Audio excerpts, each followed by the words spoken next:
ஒரு ப்ரொஃபஷனலா நீங்க செய்ய வேண்டிய வேலை ஓட்டு போடுவது. அது ரொம்ப முக்கியம்.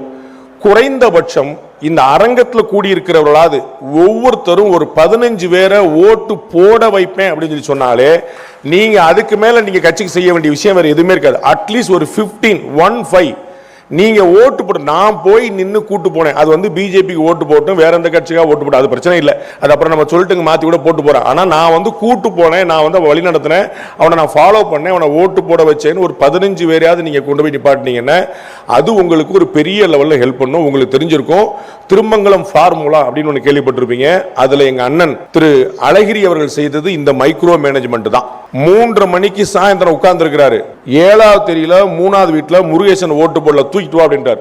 முருகேசன் வீட்டில் உட்காந்து டிவி பார்த்துட்டு இருக்காரு. இன்னைக்கு லீவுன்னு துண்டை தூக்கிட்டு வந்துட்டாங்க, ஓட்டு போடலையா அண்ணன் உங்களை தூக்கிட்டு வர சொன்னார் அப்படின்னு சொல்லிட்டு வந்து ஓட்டு போட்டாங்க. 85% போலி. இதான் மைக்ரோ மேனேஜ்மெண்ட். உள்ள பூத்துல உட்காந்து யார் யார் ஓட்டு போட்டா, யார் யார் ஓட்டு போடல, யார் யார் ஓட்டு போடணும் அப்படிங்கிற பார்த்துட்டு தெளிவா கொண்டு வந்து எல்லாருமே ஓட்டு போட வைக்கிறது. அதுதான் ரொம்ப முக்கியமா நீங்க செய்ய வேண்டியது. எஸ்ஐஆர் புண்ணியத்தில் தமிழ்நாட்டில் கிட்டத்தட்ட 97 லட்சம் பேரை காலி பண்ணி விட்டாச்சு.